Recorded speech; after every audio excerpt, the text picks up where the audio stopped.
ನಮಸ್ಕಾರ. ನಮಸ್ಕಾರ. ಮಾಗೋಡು ಗ್ರಾಮ ಪಂಚಾಯತಿ ಅಲ್ಕೂರು ಗ್ರಾಮದ ಸದಸ್ಯರಾದ ನರಸಿಂಹಮೂರ್ತಿ ಅವರು ಮಾತಾಡ್ತಾ ಇರೋದು. ಏನಂದರೆ, ನಿನ್ನೆ ನಮ್ಮ ಮಾಜಿ ಅಧ್ಯಕ್ಷರಾದಂಥ ರಾಜಶೇಖರ್ ಅವರು ಒಂದು ಪತ್ರಿಕಾಗೋಷ್ಠಿ ಮಾಡಿ, ಪತ್ರಿಕಾಗೋಷ್ಠಿಯಲ್ಲಿ ಗ್ರಾಮ ಪಂಚಾಯತಿ ಒಳಗೆ ಆಗಿರುವಂಥ ಅವ್ಯವಹಾರಗಳ ಬಗ್ಗೆ ಮತ್ತು ನನ್ನ ಗ್ರಾಮ ಆದಂಥ ಅಲ್ಕೂರು ಗ್ರಾಮದ ಬಗ್ಗೆ ಮಾತಾಡಿದ್ದಾರೆ.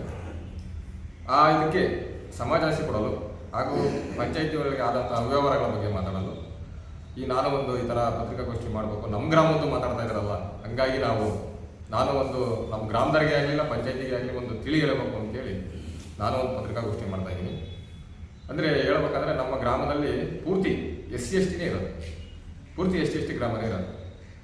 ಅವ್ರು ಹೇಳ್ದಂಥ ನಿನ್ನೆ ಕುಗ್ರಾಮ ಸುಗ್ರಾಮದ ಅನುದಾನ ಇವತ್ತಿನ ಕಾಲದಲ್ಲ, 2005-6 ಅಂದರೆ 20 ವರ್ಷದ ಹಿಂದೆ, 20 ವರ್ಷದಿಂದ ಮುಂಜೂರಾದಂಥ ಕುಗ್ರಾಮ ಸುಗ್ರಾಮ ಅಂದರೆ ಕುಗ್ರಾಮ ಸುಗ್ರಾಮ ಅಂದರೆ ಒಬ್ಬ ಬಡ ಹಳ್ಳಿಗಳು ಉದ್ಧಾರ ಆಗಲಿ ಅಂತ ಮಾಡಿದಂಥ ಸರ್ಕಾರದ ಯೋಜನೆಯಲ್ಲಿ ಬಂದಂಥ ಅನುದಾನವನ್ನು ಬಳಕೆ ಮಾಡಿ, ಅದು ಅಲ್ಕೂರು ಗ್ರಾಮಕ್ಕೆ ಸೀಮಿತ ಅಂತೇಳಿ ಮಾಡಿ ಬಂದಿರೋಂಥ ಅನುದಾನವನ್ನು PDO ರಾಜಶೇಖರ್, ಮಾಜಿ ಅಧ್ಯಕ್ಷರಾದಂಥ ಅಂಬಿಕಾ ರಂಗನಾಥ್ ಅವರು ಇಬ್ಬರು ಅಧಿಕಾರ ದುರ್ಬಳಕೆ ಮಾಡ್ತಾರೆ.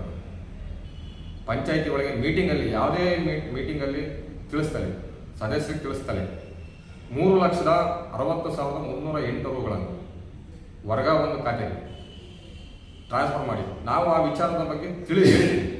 ಇದೇ ಸಾಹೇಬರು, ಸನ್ಮಾನ್ಯ ಶ್ರೀ TB ಜಯಚಂದ್ರ ಸಾಹೇಬರು ಮತ್ತು ರಾಜೇಶ್ವರ ಸಾಹೇಬರು, ನಿಮ್ಮೂರಿಗೆ ಕುಗ್ರಾಮ ಸುಗ್ರಾಮದಲ್ಲಿ ಅನುದಾನ ಇದೆಯಲ್ಲ, ಅದನ್ನು ಫಿಲ್ಟರ್ ನೀರಿಗೆ ಬಳಸ್ಕೊಳ್ರಿ, ನಿಮ್ಮೂರಲ್ಲಿ ಫಿಲ್ಟರ್ ನೀರಿಲ್ಲ ಅಂತ ಹೇಳಿದಾಗ, ಅದನ್ನು ನಾನು ಪಂಚಾಯತಿಯಲ್ಲಿ ರಾಜಶೇಖರ್ ಅವರಿಗೆ ಡಿಸ್ಕಸ್ ಮಾಡಿದಾಗ PDO ಅವರಿಗೆ ಅವ್ರು ಹೇಳಿದರು, ಈ ಅನುದಾನವನ್ನು ಬಳಸ್ಕೊಂಬಕ್ಕೆ ಬರಲ್ಲ, ಬೇರೆ ಅನುದಾನಕ್ಕೆ ಬಳಸ್ಕೊಂಬಕ್ಕೆ ಬರಲ್ಲ, ಬೇರೆ ಕಾಮಗಾರಿ ಬಳಸ್ಕೊಂಬಕ್ಕೆ ಬರಲ್ಲ, ಬೇರೆ ಯಾವುದೇ ಥರದ್ದು ನಮಗೆ ರೆಗ್ಯುಲೇಷನ್ ಇಲ್ಲ, ನಮಗೆ ಬಳಸ್ಕೊಂಬಕ್ಕೆ ಅದು ಹಕ್ಕಿಲ್ಲ ಅಂತ ಹೇಳ್ದಂಥ ವ್ಯಕ್ತಿ, ನಮ್ಮಲ್ಲಿ ಹೇಳ್ದಂಥ ವ್ಯಕ್ತಿ ಇವತ್ತು ನಮ್ಮೂರಲ್ಲಿ SC/ST ಜನಾಂಗ ಇರೋದ್ರಿಂದ ಫಿಲ್ಟರ್ ನೀರಾಗಿಲ್ಲ, ಅದಕ್ಕೆ ನಾವು ಹಾಕ್ಕೊಡ್ರಿ ಅಂತ ಕೇಳಿದಾಗ ಅದನ್ನು ಬಳಸ್ಕೊಳಕ್ಕೆ ಬರಲ್ಲ ಅಂತ ಹೇಳೋಂಥ ವ್ಯಕ್ತಿ ವರ್ಗಾವಣೆಗೆ ಅನುದಾನ ಟ್ರಾನ್ಸ್ಫರ್ ಮಾಡಿ ಯಾವ ಥರ ಇವ್ರು ಬಳಕೆ ಮಾಡ್ಕೊಂಡು, ನಾವು ಇದ್ರ ಬಗ್ಗೆ ಇಲ್ಲಿಗೆ ಅಲ್ಲ, ಪ್ರಿಯಾಂಕಾ ಖರ್ಗೆ ಅವರು, ಮುಖ್ಯ ಆಯುಕ್ತರು ಮತ್ತು ಸರ್ಕಾರದ ಅಪಾರ ಮುಖ್ಯ ಕಾರ್ಯದರ್ಶಿ, ಪ್ರಾದೇಶಿಕ ಆಯುಕ್ತರು, ಜಿಲ್ಲಾ ಪಂಚಾಯತ್ CEO, EO ಎಲ್ಲ ಸಂಬಂಧಪಟ್ಟ, ನನ್ನ ಹತ್ರ ಪೂರ ದಾಖಲೆ ಇದೆ,